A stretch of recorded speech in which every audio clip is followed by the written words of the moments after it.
So folks, my name is Phil. On behalf of the World War II Valor in the Pacific National Monument, I want to take this opportunity to welcome you all to the 10 o'clock program for the USS Arizona Memorial.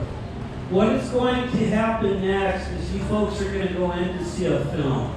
This is a 23-minute documentary. Some of you may recognize the voice of Stalker Channing, who does the narration for this film. But she does a terrific job of walking you through the events leading up to the attack on Pearl Harbor, the attack itself, and a little bit of the aftermath. Following the film, you will then walk out to the dock, and that's where you're going to board the Navy launch. Now, normally this is the boat that would actually take you out to the Arizona Memorial and drop you off. However, as most of you already know, due to a structural issue with the boarding dock at the memorial, the National Park Service, along with the United States Navy, has deemed it unsafe to land anybody onto the memorial. However, with that said, I do believe that our charge and young Navy crew is going to get you folks as close to the Arizona Memorial today as it is safely possible to do so. They'll get you close enough that you'll see the rusted barbette at turret number 3 poking up out of the water. They'll get you close enough that if there's no wind, you won't see it, but you'll definitely smell the petroleum still leaking up out of the battleship after all these years.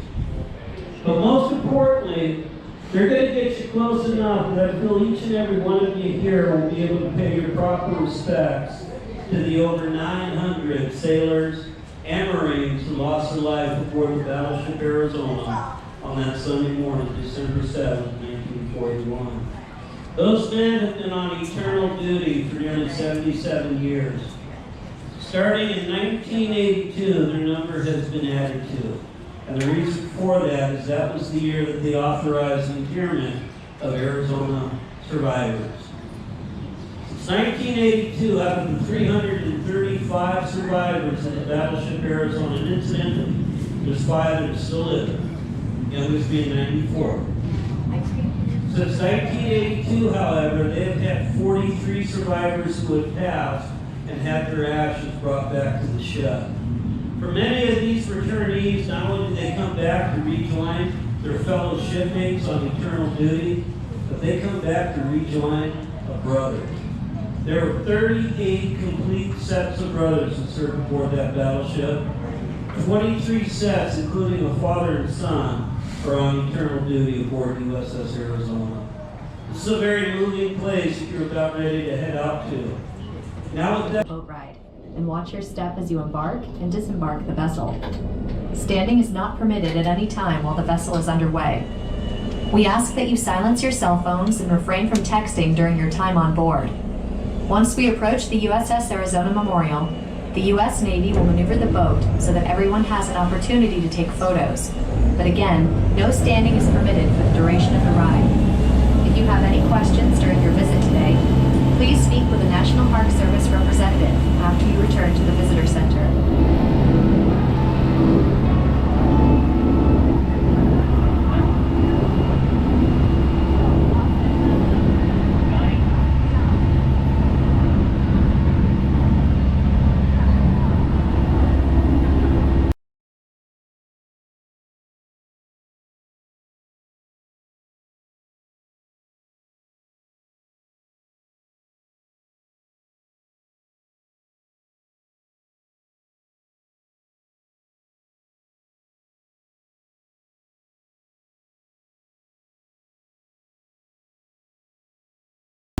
The attack on Pearl Harbor began at 7:55 a.m., with torpedo planes coming in waves from both the north and south, while flying at an altitude of only 30 feet. The first few torpedoes slammed into the hull of the USS Oklahoma, exactly in the spot where the battleship Missouri is today. Oklahoma began to tilt, and in less than 12 minutes, she had completely rolled over, only stopping when her masts hit the bottom of the harbor.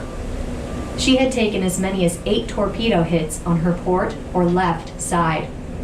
This was a crippling blow, and consequently 429 sailors and Marines were lost on the Oklahoma.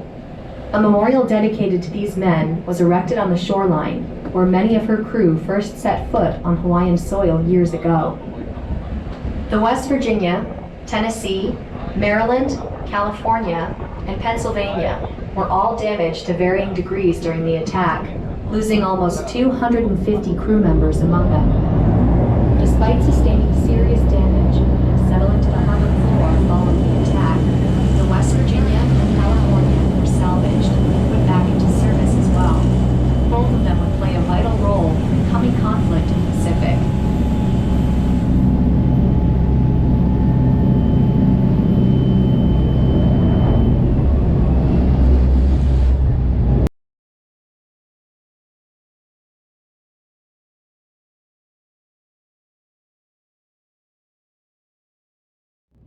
Now we are coming close to the USS Arizona Memorial. On December 7, 1941, the USS Arizona was moored here next to the USS Vestal, a smaller repair ship. At 7:55 a.m., the ship's air raid alarm went off, and the ship soon went to general quarters, the call for all hands to go to their battle stations immediately. For the next 10 minutes, the men of the Arizona endured strafing from incoming Japanese planes and bombs from Nakajima B-5N Kate torpedo bombers, which carried armor-piercing shells modified into 800 kilogram or 1,750-pound bombs. At 8:06 a.m., a fatal blow struck the Arizona. The Japanese bomb cut through the deck in the vicinity of gun turret number 2, which would have been about 200 feet to the left of the memorial. Seconds later, it detonated the ammunition magazines located in the forward section of the ship. The result was a massive explosion that tore the ship in half and set off a fire that burned for more than 2 days and consumed 1,177 members of Arizona's crew. Over 900 men remain entombed on the Arizona today. The loss of life on the Arizona accounts for approximately half of all the lives lost during the attack. This includes every member of the heralded USS Arizona Band, 23 sets of brothers, and even a father and his son.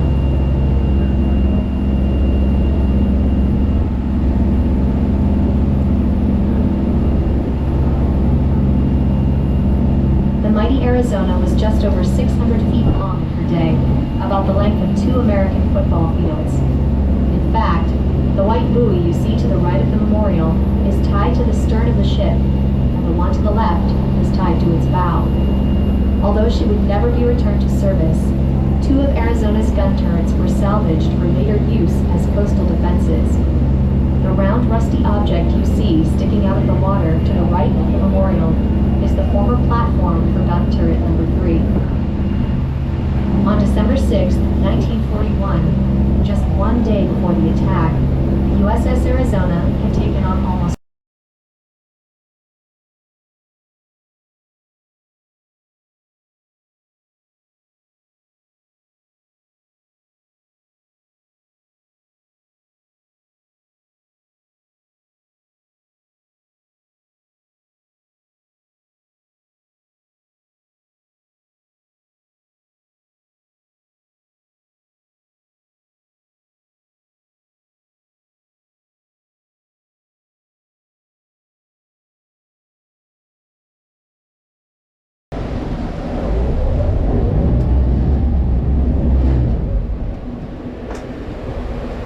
The USS Arizona Memorial is 184 feet long and is suspended directly over, but not touching, the wreckage of the USS Arizona.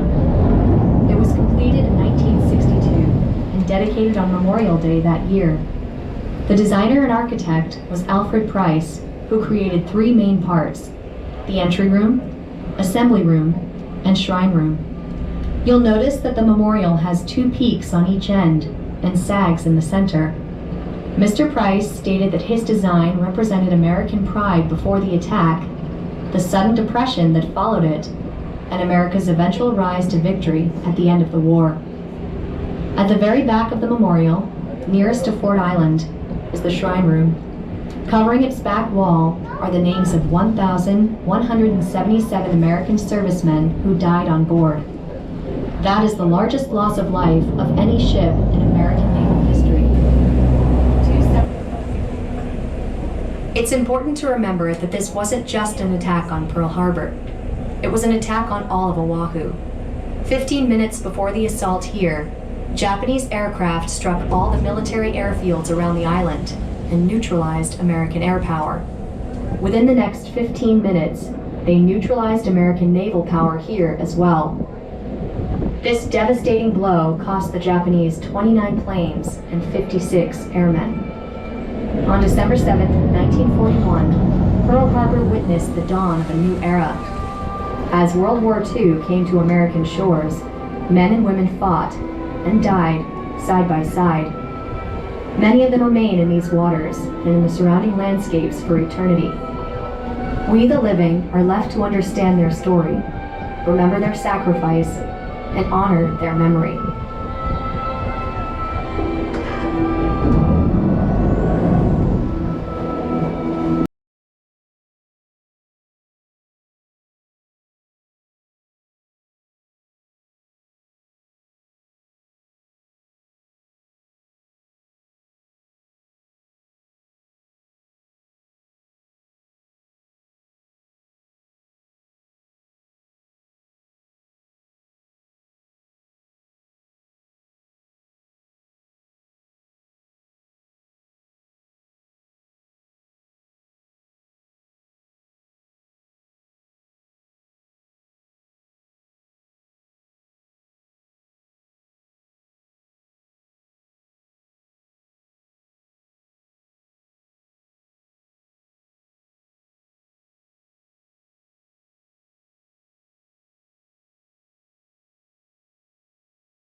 Inside the stadium, promptly every hour, 10 a.m. to 11 a.m., 12 p.m. to 1 p.m.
made a wrong turn trying to get to Walmart.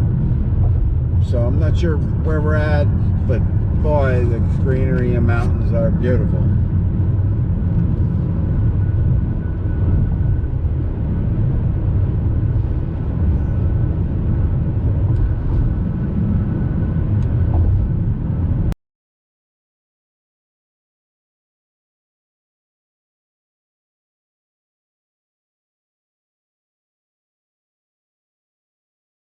That's where the cop went.